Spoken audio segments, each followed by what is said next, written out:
सुप्रभात। धर्म की मर्यादा। धर्म की मर्यादा। धर्म की मर्यादा का पालन ठीक तरह से करोगे तो ज्ञान अपने आप ही प्रकट हो। धर्मारूढ़ रहोगे तो ज्ञान गंगा का अवतरण होगा। शिवजी नंदी पर अर्थात धर्म पर आरूढ़ हैं, तो उनके सिर पर ज्ञान गंगा है। धर्म के 4 मुख्य अंग हैं: सत्य, तप, पवित्रता और दया। इन चारों का योगफल ही धर्म है। इन चारों अंगों पर जब धर्म आधारित था तब सतयुग था। 3 अंगों पर आधारित था तब त्रेता था, त्रेता युग आया। 2 अंगों पर ही आधारित रहा तब द्वापर युग आया, और एक ही अंग पर धर्म आधारित रह गया तो कलयुग आया। अब सत्य ही परमात्मा है। सत्य और परमात्मा भिन्न नहीं है। भिन्न नहीं है। जहां सत्य है वहां परमात्मा है। जो असत्य बोलता है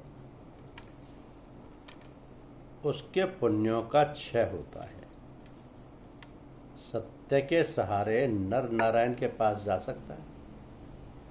जो हितभाषी है वह सत्यवादी हो सकता है। तप करो।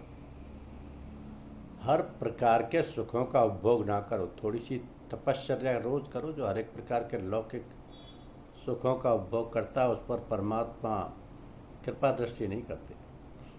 दुख सहकर परमात्मा की आराधना करना ही तप है। दुख सहता हुआ प्रभु भजन करे वही श्रेष्ठ है। जीव जो मांगे वही सब कुछ उसे देते मत रहो। कुछ सहन करना भी सीखो।